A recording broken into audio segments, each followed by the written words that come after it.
Paris, 2 décembre 1804. La cathédrale Notre-Dame retient son souffle.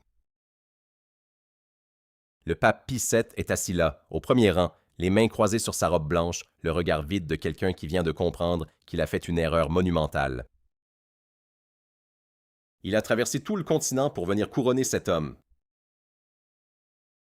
Il a quitté Rome, humilié ses cardinaux, plié l'Église devant un soldat corse. Et maintenant, sous les voûtes gothiques illuminées par des milliers de bougies, devant la noblesse de toute l'Europe rassemblée en une seule salle, l'homme qu'il est devenu sacré fait quelque chose que personne n'avait prévu. Il prend la couronne des mains du pape. Et il se la pose lui-même sur la tête. Il s'appelait Napoléon di Buonaparte. Il était né dans une île que la France venait d'acheter comme on achète un meuble, dans une famille de petite noblesse provinciale que personne ne connaissait, avec un accent si épais que ses camarades de l'école militaire se moquèrent de lui tous les jours. À 16 ans, il ne possédait rien. À 30 ans, il possédait l'Europe. Ce n'est pas une métaphore. Ce n'est pas une exagération romantique. À 30 ans, les rois du continent le plus puissant de la planète lui écrivaient des lettres en commençant par « Votre Majesté » et en attendant, la gorge serrée, qu'il daigne leur répondre. Mais voilà ce qui rend cette histoire vraiment étrange, vraiment troublante. Ce n'est pas le génie militaire. Ce n'est pas la vitesse fulgurante de ses armées, ni la précision chirurgicale de ses manœuvres sur des champs de bataille, que personne avant lui ne savait lire comme ça.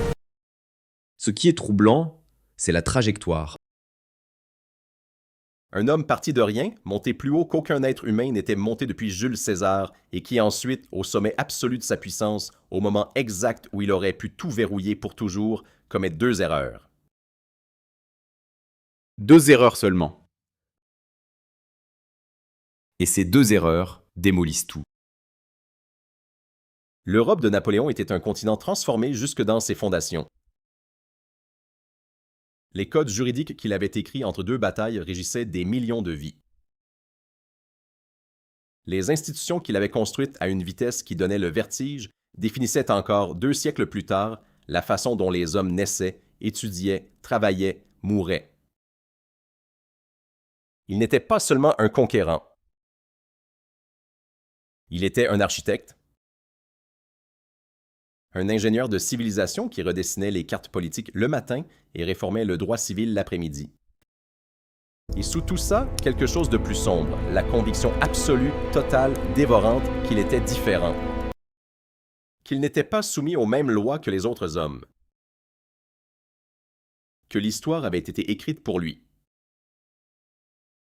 C'est cette conviction qui l'a porté jusqu'au sommet. Et c'est exactement cette conviction qui l'a tué. Parce que le moment où un génie commence à croire à sa propre invincibilité, c'est le moment précis où il cesse de voir les pièges. Napoléon Bonaparte a failli conquérir le monde entier. Et la distance entre ce destin accompli et le rocher isolé de Sainte-Hélène, où il finira ses jours, se résume à 2 décisions. 2 instants où l'homme le plus puissant de la planète regarde l'abîme et choisit de sauter. 2 décembre 1804. Notre-Dame de Paris.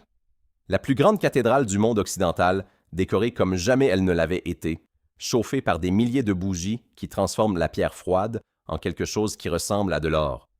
8000 personnes sont entassées dans ces murs. Des maréchaux, des diplomates, des rois, des princes, des ambassadeurs venus de chaque coin de l'Europe. Et au centre de tout, sur un trône surélevé, un homme de 35 ans qui mesure 1,67 m, qui vient d'une île que la moitié de ses gens ne sauraient pas situer sur une carte, et qui s'apprête à faire quelque chose que personne n'avait fait depuis Charlemagne, se couronner empereur d'Occident. Mais voilà le détail que les livres d'histoire mentionnent rapidement, sans jamais s'arrêter dessus. Le pape est là. Pie VII en personne. Le chef spirituel de 400 millions de catholiques, le successeur de Pierre. L'homme que tout souverain chrétien d'Europe rêvait d'avoir à ses côtés pour légitimer son règne. Il a fait le voyage depuis Rome. Il a traversé les Alpes en plein hiver. Il s'est humilié, lui et toute l'institution qu'il représente, pour venir poser une couronne sur la tête de ce soldat corse. Et au moment précis où la cérémonie devrait se passer comme prévu, Napoléon prend la couronne des mains du pape. Et il se la pose lui-même sur la tête. Pas par accident, pas par erreur de protocole, délibérément. Comme pour dire, je n'ai besoin de la permission de personne. Et là, la première question s'ouvre, et elle ne va pas se refermer de sitôt. Qui est cet homme, vraiment? Pas la légende, pas le mythe, pas la statue en bronze sur la place Vendôme. L'homme réel, avec ses contradictions, ses obsessions, ses terreurs secrètes, et son intelligence qui fonctionnait d'une façon que ses contemporains ne comprenaient tout simplement pas. Parce qu'il y a quelque chose dans ce geste de prendre la couronne des mains du pape qui dit tout sur le personnage. Un homme arrivé de nulle part, sans légitimité dynastique, sans droit divin, sans une seule goutte de sang royal dans les veines, et qui décide, à la face du monde entier, que sa propre volonté est une légitimité suffisante. 10 ans. Il a fallu exactement 10 ans à cet homme pour passer de lieutenant inconnu à empereur d'Europe. 10 ans pendant lesquels il a gagné des batailles que les experts militaires considèrent encore aujourd'hui comme impossibles à gagner. 10 ans pendant lesquels il a réécrit les lois, réorganisé les administrations, fondé des institutions, bâti un empire sur des fondations si solides que 2 siècles plus tard, elles n'ont toujours pas bougé. Et pendant ces 10 ans, les armées coalisées de toute l'Europe, l'Autriche, la Prusse, la Russie, l'Angleterre, se sont jetées contre lui encore et encore. Et il les a battues. Toutes. Plusieurs fois chacune. Mais il y a quelque chose que je veux que tu gardes en tête depuis maintenant jusqu'à la fin de cette histoire. Quelque chose qui change tout. Cet empire que Napoléon a bâti avec une précision d'architecte et une violence de conquérant, cet empire qui semblait indestructible au soir d'Austerlitz, au moment où les empereurs d'Autriche et de Russie étaient à genoux, cet empire va s'effondrer. Et il ne va pas s'effondrer parce que Napoléon était moins intelligent que ses ennemis. Il va s'effondrer à cause de 2 erreurs. 2 décisions précises, prises à 2 moments précis, par un homme qui aurait dû savoir mieux. Et c'est ça, la vraie histoire. Parce que la question facile serait de demander comment Napoléon a conquis l'Europe. La réponse facile, c'est le génie militaire, la vitesse, la chance. Mais la question qui m'obsède, la question à laquelle je n'ai pas trouvé de réponse satisfaisante pendant des années avant de comprendre enfin ce qui s'était vraiment passé, c'est autre chose. Comment un homme capable de lire un champ de bataille comme une partition musicale, capable d'anticiper les mouvements de ses ennemis avec une précision qui faisait froid dans le dos, a-t-il pu commettre 2 erreurs aussi élémentaires, aussi catastrophiques, aussi évitables? Et la réponse à cette question, elle ne parle pas que de Napoléon. Elle parle de ce qui arrive à tous les hommes qui touchent au pouvoir absolu. Avant d'arriver là, il faut comprendre d'où il vient. Et je veux dire vraiment d'où il vient. Pas la biographie officielle avec les dates et les lieux de naissance. La réalité de ce que c'était que d'être Napoléon dit Bonaparte en 1769, dans une île que la France venait de racheter à Gênes comme on achète un terrain vague, dans une famille qui se battait pour avoir assez à manger, tout en maintenant les apparences d'une noblesse de province que personne ne respectait vraiment. Parce que pour comprendre ce qu'il a construit, il faut d'abord sentir le poids de ce qu'il portait. L'humiliation, le sentiment d'être de trop, d'être étranger partout. Il y a un moment, très tôt dans sa vie, qui révèle tout sur le personnage. Il a 15 ans. Il est à l'école militaire de Brienne. Ses camarades se moquent de lui, de son nom imprononçable, de ses vêtements usés, de son français qui porte encore l'accent corse comme une marque au fer rouge. Un jour, pendant un exercice de fortification dans la neige, il organise ses camarades comme un général organise des troupes. Il répartit les rôles, définit des zones d'attaque et de défense, impose un plan. Et il gagne. Les autres élèves, fils d'aristocrate qui le regardait avec mépris depuis des mois, se retrouvent à obéir à ses ordres sans même s'en rendre compte. Ce n'était pas une bataille de boules de neige, c'était la première démonstration publique d'une faculté qui allait terrifier l'Europe pendant 20 ans. Et c'est là que tout commence. Pas à Austerlitz, pas au coup d'État du 18 Brumaire en 8. Dans cette cour enneigée de Brienne, avec un gamin de 15 ans qui venait de comprendre quelque chose d'essentiel sur lui-même. Il voyait les situations d'une façon que les autres ne voyaient pas. Il traitait l'information plus vite, identifiait les leviers de pouvoir plus rapidement, transformait le chaos en ordre avec une facilité déconcertante. Et surtout, et c'est ça le détail qui change tout, il n'avait pas peur. Pas peur de prendre des décisions, pas peur de se tromper, pas peur d'être jugé par des hommes qui le considéraient comme un inférieur. Cette absence de peur, dans un monde où tout le monde tremblait devant l'aristocratie et l'étiquette, allait devenir son arme la plus redoutable. Mais les armes les plus redoutables sont aussi les plus dangereuses pour celui qui les porte. Parce que l'absence de peur, quand elle devient totale, quand elle s'étend même aux choses dont on devrait avoir peur, elle ne s'appelle plus courage, elle s'appelle aveuglement. Et c'est exactement ce qui va se passer des années plus tard quand Napoléon, l'homme qui ne perdait jamais, va regarder deux abîmes en face et décider de sauter. 2 fois. Pour comprendre pourquoi, il faut d'abord comprendre comment il est monté. Parce que la façon dont on conquiert le sommet détermine toujours la façon dont on en tombe. Il naît dans une île qui ne voulait pas de lui. La Corse venait d'être vendue à la France par la République de Gênes 1 an avant sa naissance, 1769, comme on liquide une dette embarrassante. Les Corses avaient passé des années à se battre pour leur indépendance sous la direction de Pasquale Paoli, un homme que toute l'Europe éclairée considérait comme un héros. Et puis d'un coup, une signature sur un papier, et l'île changeait de propriétaire. Le père de Napoléon, Carlo Bonaparte, avait soutenu Paoli jusqu'au dernier moment, et quand les Français avaient gagné, il avait changé de camp avec la rapidité de quelqu'un qui comprend très vite comment tourne le vent. Voilà le premier détail que personne ne raconte vraiment. Napoléon Bonaparte est le fils d'un homme qui a abandonné sa cause le jour où ça devenait dangereux de ne pas le faire. Carlo Bonaparte n'était pas un lâche, il était pragmatique, ce qui est parfois pire. Il a fait allégeance aux Français, appris à jouer de ses connexions avec les nouveaux maîtres de l'île, et il a obtenu pour ses fils des bourses dans les meilleures écoles militaires de France. C'est comme ça que Napoléoné dit Bonaparte, 9 ans, se retrouve en 1778 à bord d'un bateau qui traverse la mer vers un pays dont il ne parle pas vraiment la langue, laissant derrière lui tout ce qu'il connaissait. L'école militaire de Brienne-le-Château, dans la campagne champenoise à l'est de Paris, un établissement sérieux, rigide, avec ses uniformes, ses règlements, ses hiérarchies invisibles mais absolues. Et au milieu de tout ça, un gamin corse de 9 ans qui s'appelle d'une façon que ses professeurs prononcent mal, qui pense en italien avant de penser en français, et qui n'a pas un sou en poche dans une école où les enfants de familles nobles arrivent avec de l'argent de poche et des domestiques. Les autres élèves le surnomment avec le genre de cruauté désinvolte que seuls les enfants de bonne famille savent pratiquer. Il ne pleure pas, il encaisse, et il observe. Parce que c'est ça le vrai talent de Napoléon, avant même qu'il soit Napoléon. Il regarde.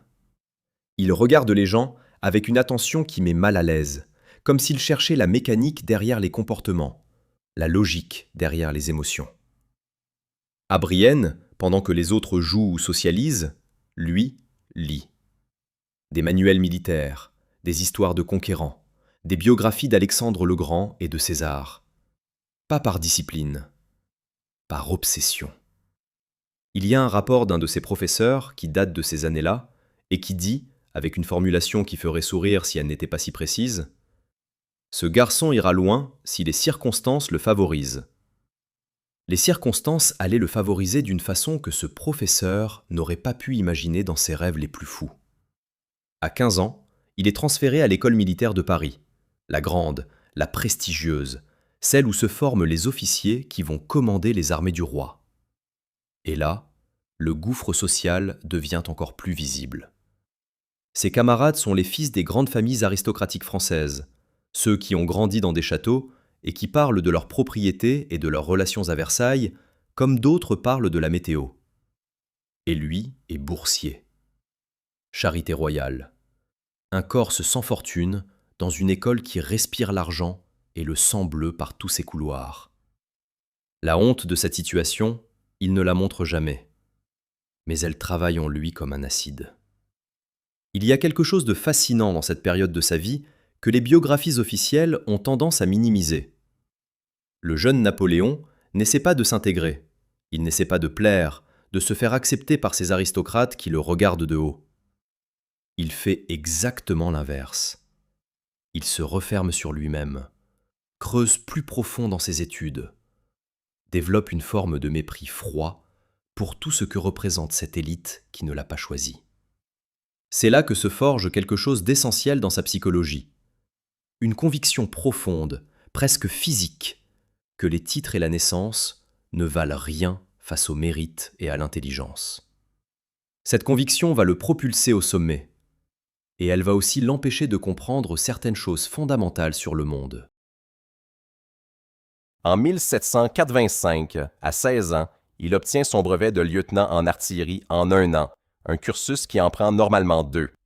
L'artillerie est la spécialité la plus technique, la plus mathématique, la plus exigeante de l'armée française. Et lui la maîtrise en 2 fois moins de temps que ses camarades. Sauf qu'il sort 42e de sa promotion sur 58. Pas brillant sur le papier. Mais regardez ce que cachent ces chiffres. Il a étudié simultanément les mathématiques avancées, la balistique, la stratégie militaire et l'histoire des campagnes antiques dans une langue qui n'est pas sa langue maternelle, sans argent, sans réseau, sans famille pour le soutenir depuis Paris. 42e sur 58. Dans sa situation, c'est presque miraculeux. Et puis la France bascule. 1789. La Révolution arrive comme un tremblement de terre qui réorganise tout le terrain sous les pieds de tout le monde. Les aristocrates fuient, émigrent, perdent leurs titres et leurs têtes. L'armée royale s'effondre, des milliers d'officiers nobles quittent leur poste du jour au lendemain pour ne pas servir une république qu'ils méprisent. D'un coup, il y a des places vides. Énormément de places vides. Dans une armée qui avait besoin de généraux compétents et qui n'en avait plus assez, un jeune lieutenant de 20 ans, avec une intelligence militaire hors du commun, devenait soudainement très intéressant. La Révolution avait détruit l'Ancien Régime. Elle avait aussi, sans le savoir, déverrouillé la porte derrière laquelle Napoléon attendait. Toulon, 1793. C'est ici que tout commence vraiment. La ville s'est soulevée contre la République et a ouvert ses portes aux Anglais. L'armée républicaine assiège la cité depuis des mois, sans résultat, commandée par des généraux qui ne comprennent pas comment prendre une position fortifiée tenue par une flotte navale. Un jeune capitaine d'artillerie de 24 ans arrive, regarde la situation pendant 2 jours et propose un plan que personne n'avait envisagé. Ne pas attaquer le port directement, mais prendre les hauteurs qui le dominent, installer des canons là-haut et rendre la position des navires anglais intenable. Ce que ses supérieurs avaient cherché pendant des mois, lui le voyait en 48 heures. Toulon tombe. Napoléon Bonaparte est fait général de brigade à 24 ans. Et rien, jamais, ne sera plus comme avant. C'est ça, la trajectoire de l'enfant de nulle part. Pas une ascension lente et progressive, une explosion. Un homme que tout le système avait conçu pour maintenir invisible, pour garder à la périphérie, pour cantonner dans les postes subalternes réservés à ceux qui n'avaient ni le nom ni l'argent, cet homme trouve la fissure dans le système, s'y engouffre avec une violence tranquille, et de l'autre côté, il y a l'Europe entière. Mais avant de comprendre comment il l'a conquise, il faut comprendre comment il pensait. Parce que le secret de Napoléon, ce n'était pas le courage, ce n'était pas la chance. C'était une façon de voir la guerre que personne d'autre ne voyait. Les généraux européens de la fin du 18e siècle faisaient la guerre comme on joue aux échecs. Des lignes bien ordonnées, des manœuvres prévisibles, des batailles qui respectaient une certaine étiquette tacite. On se place, on négocie avec la géographie, on attend que l'adversaire fasse une erreur. C'était lent. C'était lourd. C'était une guerre de procédure. Et puis Napoléon est arrivé. Et il a mis le feu à l'échiquier. Il faut comprendre dans quel état se trouvait l'armée française en 1796 quand il prend le commandement de l'armée d'Italie. 30 000 hommes mal nourris, mal équipés, dont le moral est à zéro, stationnés depuis des mois dans les Alpes-Maritimes sans avancer d'1 kilomètre. Les généraux qui le précèdent ont multiplié les plans prudents et les demi-mesures. Le Directoire, le gouvernement républicain de l'époque, lui confie ce commandement presque par défaut, parce qu'il manque d'options et que ce jeune général corse a au moins démontré à Toulon qu'il savait comment faire tomber une position, ce qu'il va faire en Italie au cours des 12 mois suivants, va laisser l'Europe bouche ouverte. Son premier discours à ses troupes est resté dans les mémoires. Il ne leur parle pas de la République. Il ne leur parle pas de devoir. Il leur parle de nourriture, d'argent et de gloire. Il leur dit « De l'autre côté de ces montagnes, il y a les plaines les plus riches d'Europe, des villes qui regorgent de tout ce que vous n'avez pas, et je vais vous y emmener. » Ce n'est pas un général qui parle à ses soldats, c'est un vendeur qui présente une offre commerciale irrésistible à des hommes qui n'ont rien à perdre. En 48 heures, le moral de l'armée d'Italie est transformé. Pas parce qu'il les a harangués sur les idéaux révolutionnaires, parce qu'il a compris ce qui les motivait vraiment. La campagne d'Italie, c'est 12 mois de quelque chose que les historiens militaires appellent encore aujourd'hui la guerre de mouvement à l'état pur. L'idée centrale est simple à énoncer et diaboliquement difficile à exécuter. Ne jamais laisser à l'ennemi le temps de se préparer.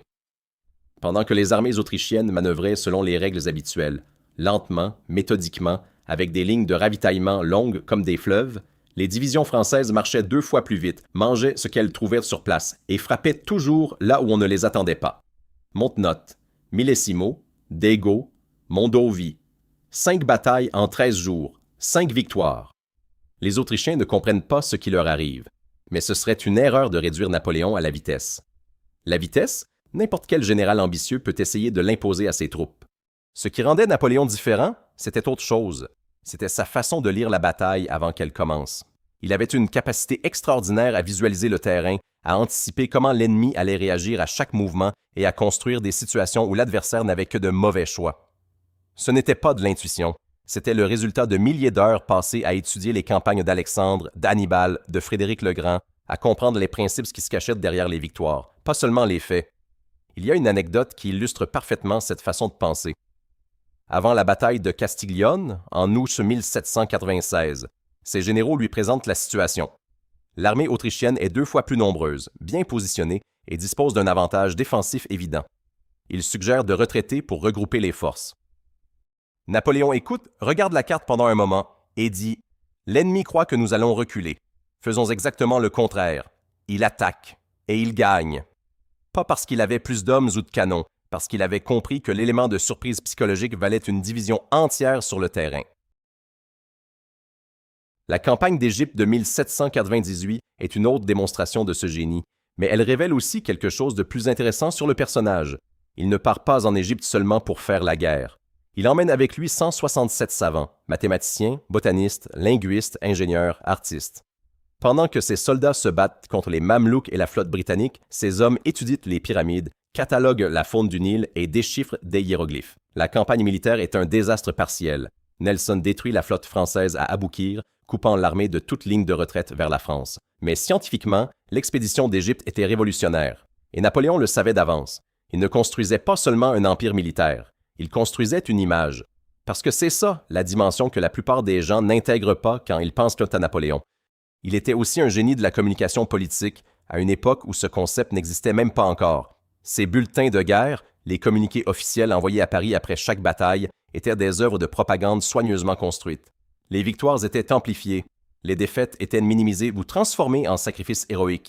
Il comprenait que la guerre se gagnait aussi dans les têtes, que la légende qu'on construisait autour d'une armée était une arme aussi réelle que les canons.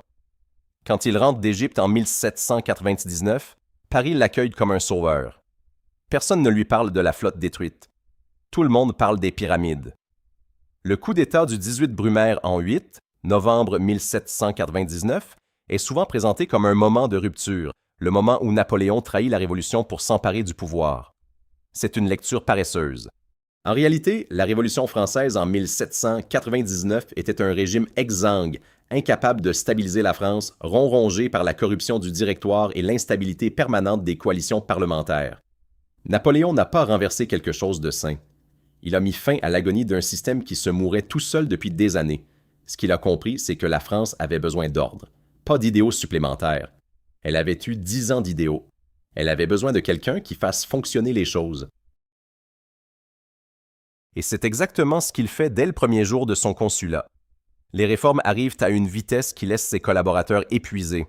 Le Code civil unifie pour la première fois le droit sur tout le territoire français. Fini le patchwork de lois féodales différentes selon les régions. La Banque de France est créée pour stabiliser les finances publiques. Les lycées sont fondés pour former une élite méritocratique qui n'a plus besoin d'un nom de famille noble pour accéder à l'éducation. La Légion d'honneur récompense le mérite plutôt que la naissance. Ce n'est pas un conquérant qui pille, c'est un ingénieur qui reconstruit. Et ce qu'il reconstruit tient si bien que 220 ans plus tard, les fondations sont encore là. Mais la machine à conquérir le monde ne s'arrête pas là.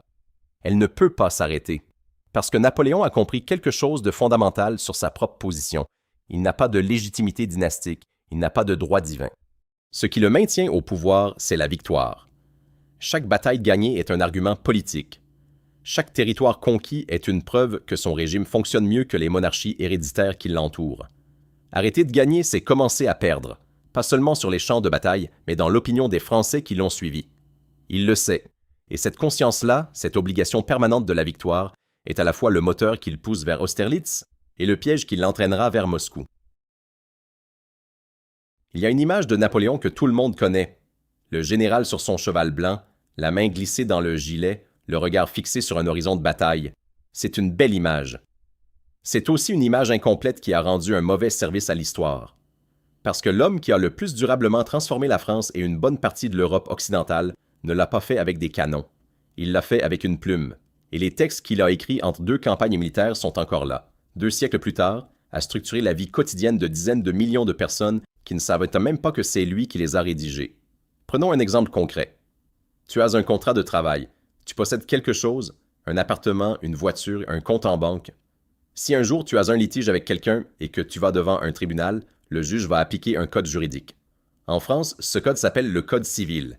Il a été promulgué en 1804. C'est Napoléon qui l'a voulu, qui en a supervisé personnellement la rédaction lors de séances de travail qui duraient parfois jusqu'à 4 heures du matin et qui l'a imposé non seulement en France, mais dans tous les territoires qu'il contrôlait, la Belgique, une partie de l'Allemagne, l'Italie du Nord, la Pologne, l'Espagne. Des pays qui ont gardé ces principes fondamentaux longtemps après que ces armées en furent les parties. Ce n'est pas de l'influence, c'est de la restructuration civilisationnelle.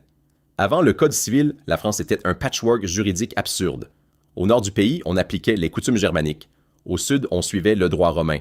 D'une ville à l'autre, les règles sur la propriété, le mariage, l'héritage pouvaient être radicalement différentes. Un paysan qui traversait une frontière provinciale pouvait se retrouver dans un régime juridique qu'il ne comprenait pas. Napoléon a mis fin à ce chaos avec une logique d'ingénieur. Un territoire, un code, des règles identiques pour tout le monde. L'idée semble évidente aujourd'hui. En 1800, c'était révolutionnaire. Et personne avant lui, ni sous la monarchie, ni pendant la Révolution, n'avait réussi à le faire. Mais le Code civil n'est que le début.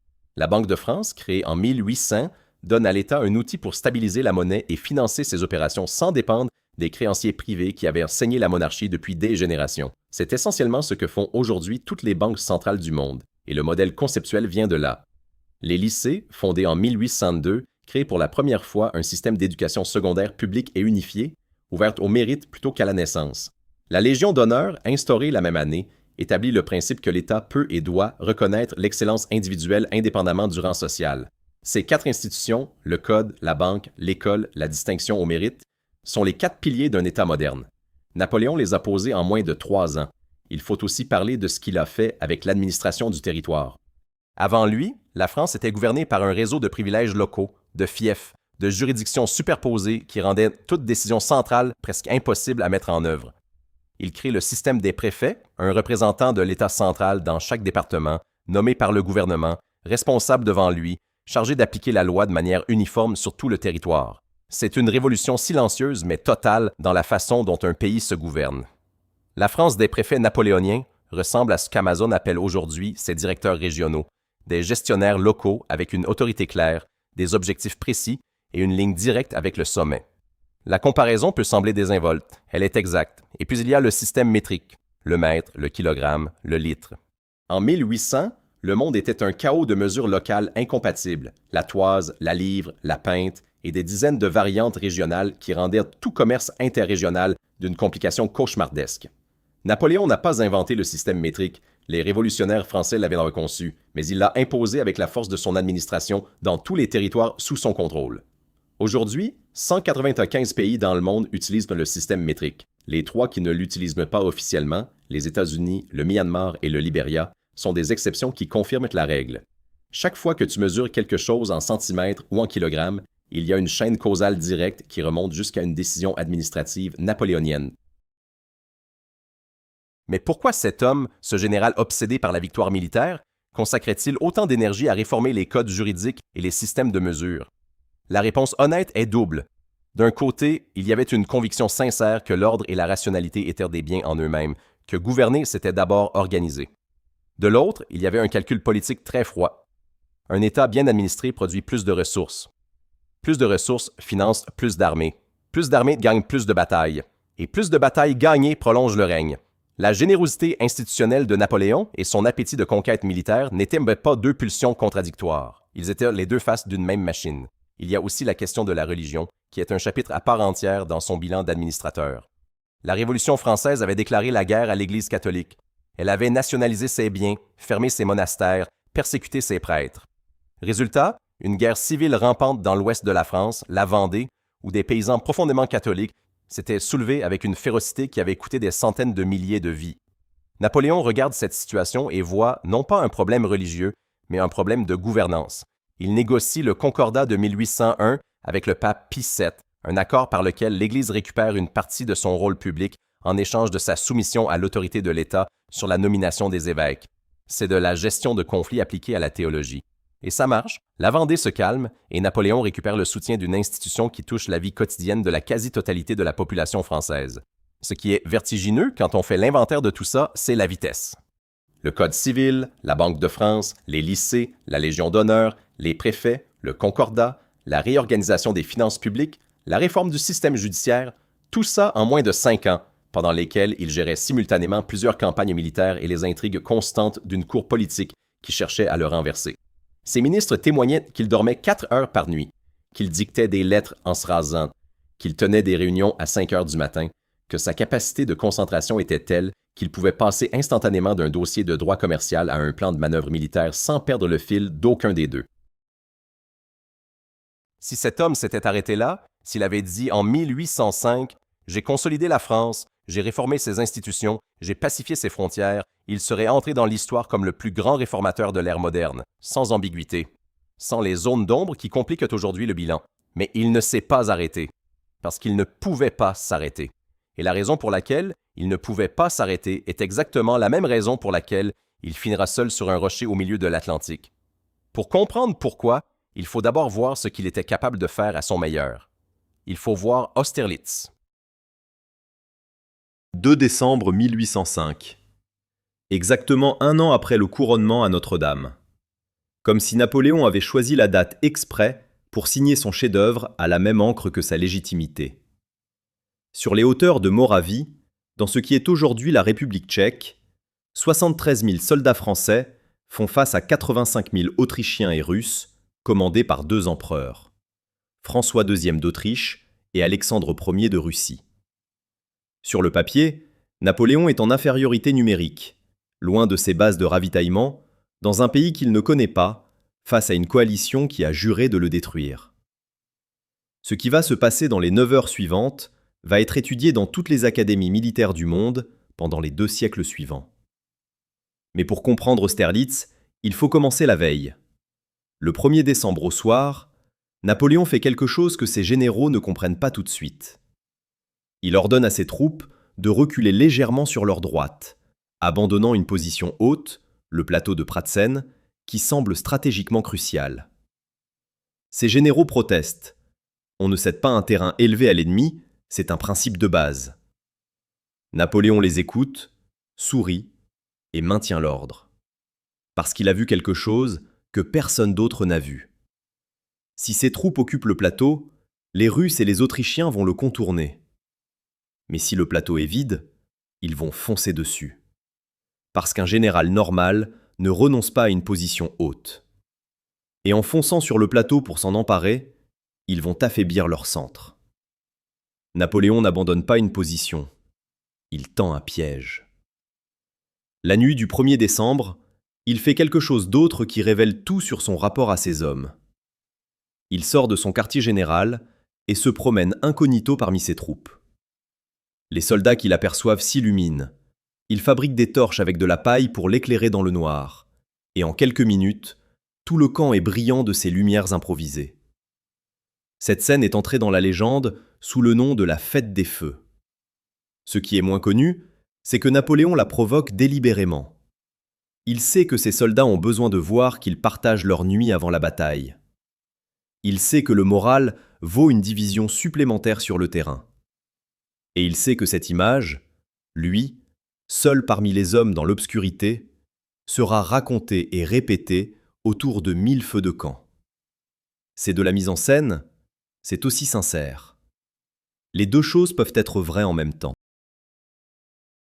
Le matin du 2 décembre, à 7 heures, un brouillard épais couvre la plaine. Les Russes et les Autrichiens engagent leur aile gauche pour envelopper ce qu'ils croient être la droite affaiblie de Napoléon, exactement comme ils l'avaient prévu. En affaiblissant leur flanc gauche pour l'attaque, ils ont créé un trou dans leur centre, précisément sur le plateau de Pratzen qu'ils viennent d'occuper avec fierté, croyant avoir capturé la clé du champ de bataille. À 9 heures, le soleil se lève et dissipe le brouillard. C'est ce qu'on appellera plus tard le soleil d'Austerlitz. Et dans ce soleil, les colonnes françaises que Napoléon avait maintenues cachées dans les plis du terrain se lancent vers le centre ennemi avec une violence concentrée que personne n'attendait. En moins d'une heure, le centre allié est coupé en deux. La bataille est virtuellement gagnée.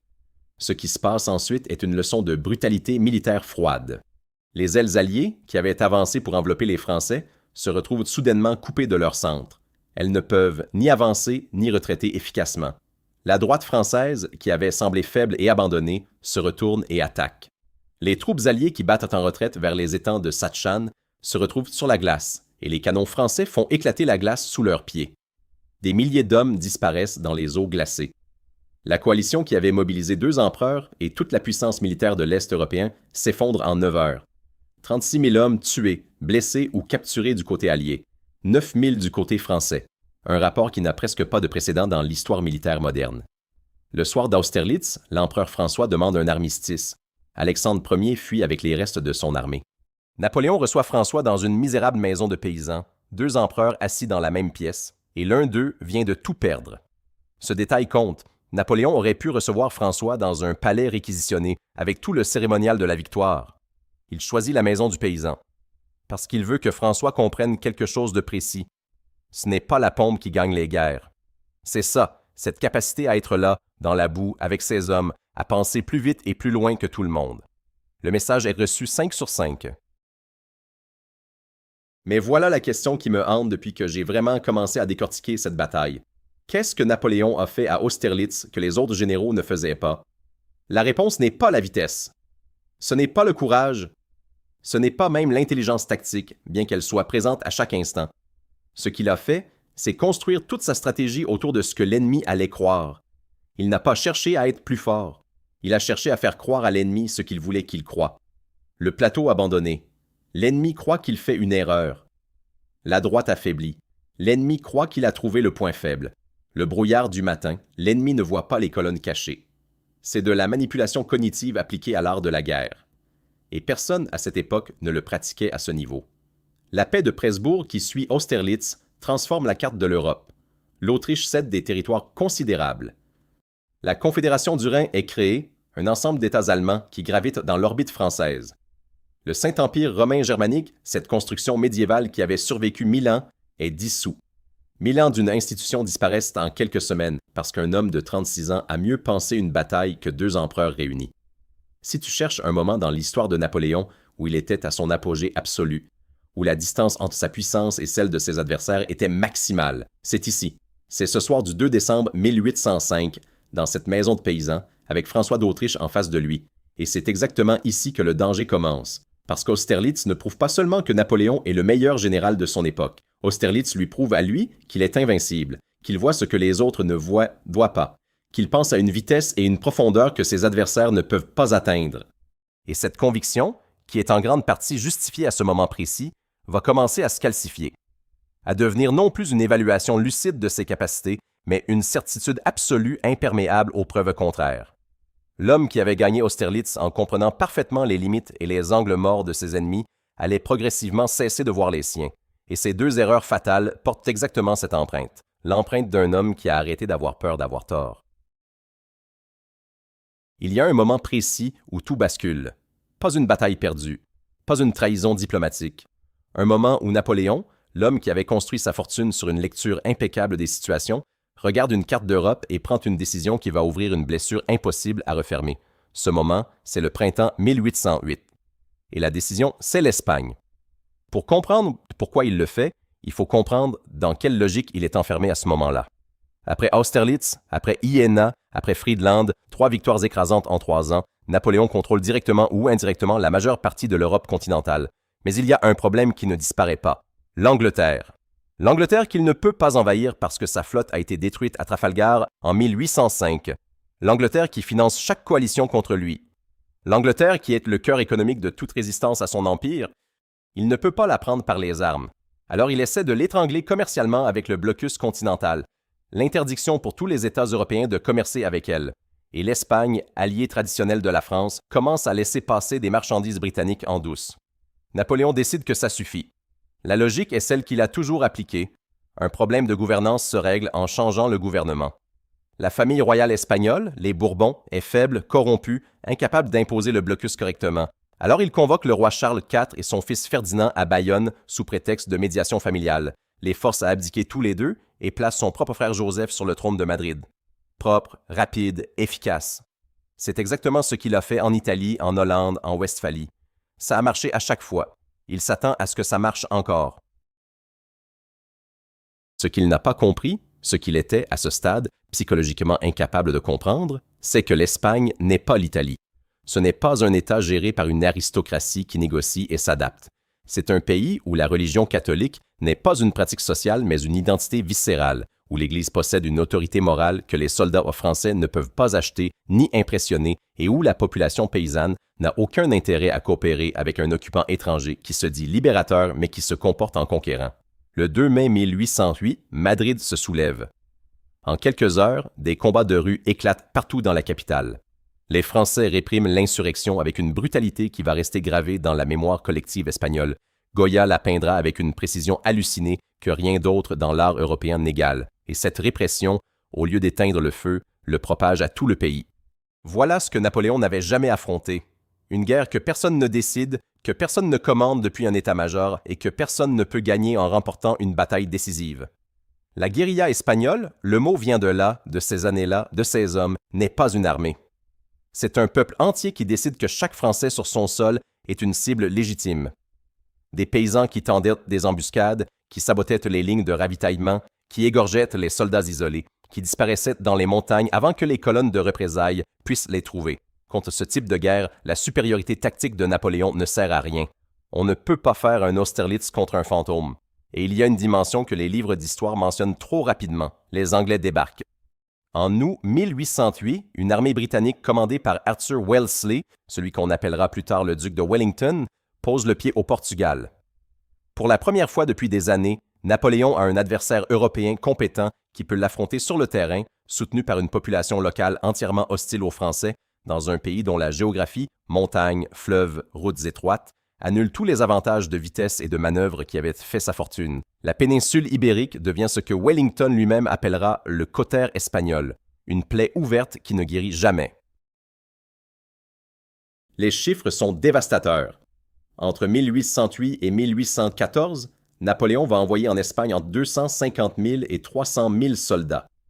Pas en une fois, en flux continu parce qu'ils meurent, sont capturés ou désertent aussi vite qu'ils arrivent. Des hommes qui manquent cruellement ailleurs, qui auraient été pu renforcer les armées sur le Rhin ou en Pologne et qui sont absorbés par cette péninsule comme du sable absorbe l'eau. Et pendant tout ce temps, les victoires militaires ne changent rien. On peut gagner 20 batailles en Espagne et les Français en gagnent beaucoup, et le lendemain, la guérilla recommence exactement là où elle s'est arrêtée, parce que ce n'est pas une armée qui se bat, c'est un pays. Ce qui est fascinant et troublant, c'est la façon dont Napoléon réagit à tout ça. Il reconnaît le problème. Il envoie ses meilleurs maréchaux, Soult, Masséna, Ney. Il se déplace lui-même en Espagne en 1808 et remporte des victoires spectaculaires. Mais il ne reste jamais assez longtemps. Dès que d'autres crises éclatent ailleurs en Europe, il part et laisse à ses subordonnés une situation qu'ils ne peuvent pas gérer. Et là, pour la première fois, on voit apparaître quelque chose de nouveau dans son comportement. Le refus de regarder en face une situation qui contredit son modèle du monde. Il appelle l'Espagne son erreur espagnole dans ses mémoires dictées à Sainte-Hélène. Mais il minimise, il relativise, il cherche des explications externes. Ce n'est jamais sa faute fondamentale. C'est la trahison de tel maréchal, l'incompétence de tel général. Le génie d'Austerlitz ne peut pas avoir eu tort sur quelque chose d'aussi basique, mais il a eu tort, et là de l'erreur est précise. Il a appliqué une formule qui avait fonctionné dans des contextes différents à un contexte radicalement différent, sans vérifier si les conditions de base étaient les mêmes. C'est l'erreur classique d'un homme qui confond la méthode avec la compréhension. Il avait une méthode, remplacer le gouvernement, installer un allié, intégrer le territoire dans le système impérial. Cette méthode fonctionnait dans des pays d'Europe centrale où les élites négociaient et où la population était passive. Elle ne fonctionnait pas dans un pays où la population était le problème. Et un homme vraiment lucide, confronté à cette réalité dès 1808, aurait reculé, aurait reconnu l'erreur, stabilisé une frontière défendable et transformé cette défaite partielle en leçon. Napoléon ne recule pas, parce que reculer, pour lui, n'existe pas dans le dictionnaire. Et cette inflexibilité, qui était sa force absolue à Austerlitz, devient en Espagne son premier grand poison. Le deuxième est déjà en préparation. Il s'appelle la Russie. Juin 1812. 600 000 hommes se mettent en marche vers l'Est. C'est la plus grande armée que l'Europe ait jamais vue se déplacer en un seul bloc. Français, Polonais, Allemands, Italiens, Autrichiens, Espagnols, Portugais, Hollandais. Napoléon les appelle la Grande Armée, et pour une fois l'adjectif n'est pas de la propagande. Aucune force militaire de cette taille n'avait été mobilisée depuis les grandes migrations de l'Antiquité, et dans moins de 6 mois, les 3/4 de ces hommes seront morts, prisonniers ou disparus dans l'immensité russe. Ce qui va se passer entre ces deux moments est la catastrophe la plus totale de l'histoire militaire napoléonienne, et l'une des plus grandes dans l'histoire de l'humanité. Pour comprendre pourquoi Napoléon prend cette décision, il faut remonter à 1811. Le tsar Alexandre Ier commence à laisser passer des navires britanniques dans les ports russes, violant le blocus continental que Napoléon considère comme son arme économique principale contre l'Angleterre. C'est le même problème qu'avec l'Espagne 3 ans plus tôt, un allié qui ne joue plus le jeu. Et la réponse de Napoléon est identique dans sa logique, la pression militaire. Sauf qu'il y a une différence fondamentale que tout le monde autour de lui essaie de lui faire comprendre et qu'il refuse d'entendre. L'Espagne faisait 100 000 km² de territoire difficile. La Russie en fait 17 millions. Ce n'est pas une guerre de plus, c'est une autre catégorie d'entreprises entièrement. Ses conseillers le lui disent. Ses maréchaux lui expriment des doutes, prudemment, parce qu'on n'exprime pas facilement des doutes à Napoléon en 1812. Caulaincourt, son ambassadeur en Russie, qui connaît le pays et ses hivers, lui explique en détail ce qui attend l'armée si la campagne s'étire dans le temps. Napoléon écoute, hoche la tête et procède quand même. Il a un plan. Un plan brillant, comme toujours. Il va avancer vite, toujours la vitesse, l'arme qui n'a jamais failli, forcer les Russes à combattre une grande bataille décisive, les écraser comme il a écrasé les Autrichiens et les Prussiens, et imposer la paix avant l'hiver. 6 semaines, 2 mois au maximum. Il l'a fait partout ailleurs. Il va le faire ici. Le problème, c'est que les Russes ne coopèrent pas. Au lieu d'accepter la bataille décisive que Napoléon cherche, ils reculent, systématiquement, méthodiquement, en brûlant tout ce qu'ils laissent derrière eux, les récoltes, les villages, les dépôts de ravitaillement. C'est la tactique de la terre brûlée, et elle est d'une efficacité dévastatrice contre un ennemi dont la force repose sur la vitesse et le ravitaillement sur le terrain. Les soldats de la Grande Armée qui avaient l'habitude de trouver de la nourriture dans les campagnes qu'ils traversaient trouvent à la place des champs carbonisés et des puits empoisonnés. En juillet, en août, sous une chaleur accablante, des milliers d'hommes meurent non pas au combat mais de dysenterie, d'épuisement et de faim. Et l'armée n'a pas encore livré une seule grande bataille, Borodino. 7 septembre 1812, 120 km à l'ouest de Moscou. Les Russes acceptent enfin le combat. Non pas parce qu'ils ont changé de stratégie, mais parce que l'opinion publique à Saint-Pétersbourg et la pression politique rendent la retraite continue politiquement intenable. La bataille est d'une férocité absolue.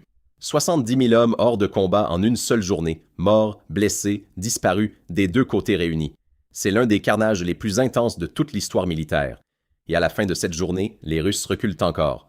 Napoléon est sur le champ de bataille. Il a gagné, techniquement. Sauf qu'il n'a pas anéanti l'armée russe. Elle est intacte dans sa capacité à continuer, et lui a perdu des hommes qu'il ne peut pas remplacer. Il y a un détail de Borodino qui dit tout sur l'état mental de Napoléon à ce moment. Ce jour-là, plusieurs de ses généraux lui demandent d'engager la garde impériale, sa réserve d'élite, 15 000 des meilleurs soldats d'Europe, jamais utilisés, gardés pour le coup de grâce décisif. Si la garde entre dans la bataille au bon moment, l'armée russe qui recule peut être transformée en déroute totale. Napoléon refuse. Il dit qu'il n'est pas sûr de ce qui se passe vraiment dans la fumée, qu'il ne veut pas risquer sa dernière réserve à 3000 km de Paris. C'est une décision prudente. C'est aussi la décision de quelqu'un qui, pour la première fois, commence à avoir peur. et Napoléon avec peur n'est plus tout à fait Napoléon. 15 septembre 1812, la Grande Armée entre dans Moscou. Et là, Napoléon attend quelque chose qui ne vient pas. Dans toutes ses campagnes précédentes, la prise de la capitale ennemie signifiait la fin. Les diplomates arrivaient, les traités se négociaient, la guerre se terminait. À Moscou, personne ne vient. Alexandre Ier ne demande pas la paix. Les boyards n'arrivent pas avec les clés de la ville. La ville elle-même est presque vide, les habitants ont fui. Et dans la nuit du 15 au 16 septembre, Moscou commence à brûler. Les Russes ont mis le feu à leur propre capitale plutôt que de la laisser servir de base confortable à l'envahisseur. La ville qui n'existe plus. Napoléon se retrouve à tenir une ville fantôme, sans ravitaillement, sans interlocuteur, à l'entrée d'un hiver russe, avec une armée qui fond chaque semaine. Il attend 5 semaines dans les ruines de Moscou. 5 semaines pendant lesquelles il envoie des émissaires à Alexandre qui ne répondent pas, pendant lesquelles les températures commencent à chuter, pendant lesquelles ses généraux lui disent chaque jour que chaque semaine perdue est une semaine de plus dans le froid pour la retraite. Finalement, le 19 octobre, il donne l'ordre de retraite. Trop tard. L'hiver russe arrive avec une ponctualité impitoyable. En novembre, les températures atteignent moins 30 degrés. Des soldats qui n'ont pas de manteau adapté, qui manquent de nourriture, qui sont épuisés par des mois de campagne, meurent gelés par milliers. Les Cosaques harcèlent les colonnes en retraite sans relâche. Le passage de la Bérésina en novembre, une rivière à traverser sous les attaques russes, est un carnage. 600 000 hommes étaient entrés en Russie. Moins de 100 000 en ressortent en état de combattre. Et voilà la question qui me hante depuis que j'ai vraiment compris l'étendue de cette catastrophe. Comment l'homme d'Austerlitz, celui qui avait construit toute sa stratégie sur la compréhension des conditions réelles du terrain, a-t-il pu ne pas voir ce qui allait se passer? La réponse est dans ce que l'Espagne avait commencé à faire à sa psychologie.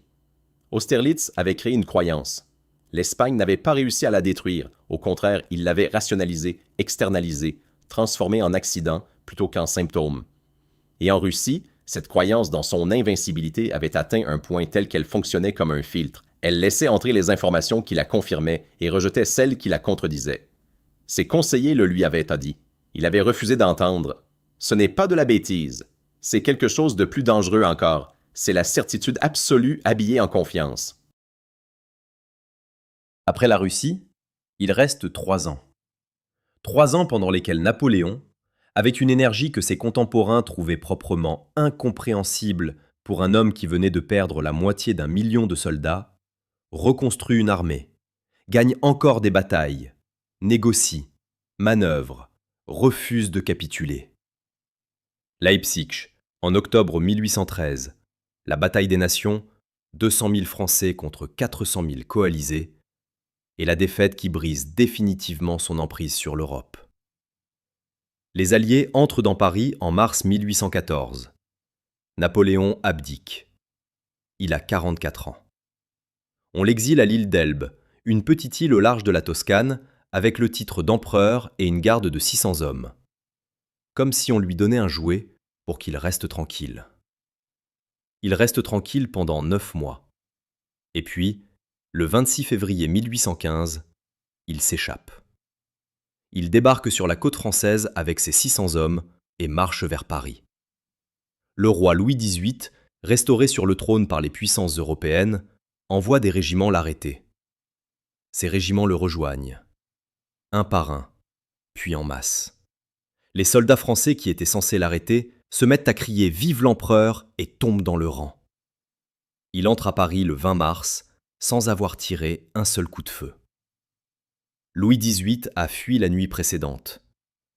C'est peut-être le moment le plus extraordinaire de toute sa vie, plus impressionnant qu'Austerlitz, plus stupéfiant que le Sacre, parce que cette fois, il ne conquiert pas avec une armée, il conquiert avec sa seule présence. 100 jours, c'est tout ce qui lui reste. L'Europe coalisée ne lui laisse pas le temps de se réinstaller. Les armées britanniques et prussiennes convergent vers la Belgique. Napoléon, fidèle à lui-même, attaque. Il choisit de frapper vite, de séparer les armées alliées avant qu'elles ne se rejoignent. La logique est impeccable. L'exécution est catastrophique. Waterloo, 18 juin 1815. Une colline, de la pluie, un champ de seigle retourné par les canons, et quelque chose que Napoléon n'avait presque jamais connu, un général en face de lui qui ne fait pas d'erreur. Wellington tient. Wellington recule sans se briser. Wellington attend les Prussiens qui arrivent en fin de journée. Et quand la garde impériale, la même qui n'avait pas été lancée à Borodino, est finalement envoyée dans la bataille et repoussée pour la première fois de son histoire, toute l'armée française comprend que quelque chose d'impossible vient de se produire. La déroute est totale. Seconde abdication. Cette fois, les puissances européennes ne font pas la même erreur. Pas d'Elbe, pas d'île confortable à portée de la côte française. Sainte-Hélène. Un rocher volcanique de 120 km² perdu au milieu de l'Atlantique Sud, à 2000 km de l'Afrique et à 3000 de l'Amérique du Sud. L'endroit le plus isolé que les géographes britanniques aient pu trouver sur une carte du monde. Il y arrive en octobre 1815. Il a 46 ans. Il ne repartira jamais. Il mourra là, le 5 mai 1821, à 51 ans, dans une maison humide et mal chauffée, surveillée par un gouverneur britannique qu'il méprise et qui le méprise en retour. La cause officielle de sa mort est un cancer de l'estomac. Certains historiens ont avancé depuis l'hypothèse d'un empoisonnement à l'arsenic. La vérité exacte reste débattue. Ce qui est certain, c'est qu'il est mort lentement, douloureusement, dans un exil absolu, lui qui avait fait trembler les trônes d'Europe. Mais voilà où l'histoire prend un tournant que personne n'avait prévu. À Sainte-Hélène, Napoléon ne se contente pas de mourir. Il écrit, il dicte, il passe des années à construire, avec une maîtrise narrative totale, la version de sa propre vie qu'il veut que la postérité retienne. Le mémorial de Sainte-Hélène, les carnets dictés à son compagnon Las Casas, est l'un des actes de communication politique les plus habiles de l'histoire moderne. Il se réinvente en martyr de la liberté, en défenseur des peuples contre les monarchies réactionnaires, en homme de la Révolution trahi par l'Europe des rois.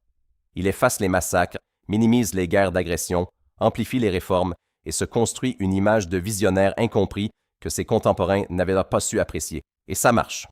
La légende napoléonienne, ce mythe romantique du génie solitaire contre le monde entier, naît à Sainte-Hélène, sous sa propre plume, avant même qu'il soit mort. Son corps est rapatrié à Paris en 1840, 19 ans après sa mort sous la monarchie de Juillet. 100 000 Parisiens dans les rues. Un cortège qui dure des heures dans un froid mordant. Et une foule qui pleure un homme qui avait envoyé leurs pères et leurs grands-pères mourir en Russie, en Espagne, en Prusse, en Égypte. Victor Hugo, qui assiste à ce retour, écrit que c'est comme voir passer un soleil dans l'ombre. La France avait pardonné. Ou plutôt, la France avait transformé la douleur en gloire, comme elle savait si bien le faire. Les Invalides reçoivent son tombeau, un sarcophage de porphyre rouge d'une sobriété majestueuse, au centre d'une rotonde où les visiteurs sont obligés de s'incliner légèrement pour le voir. Même mort, il vous domine. Maintenant, la question qui méritait d'être posée depuis le début, qu'est-ce qu'il a vraiment laissé? La réponse honnête est vertigineuse.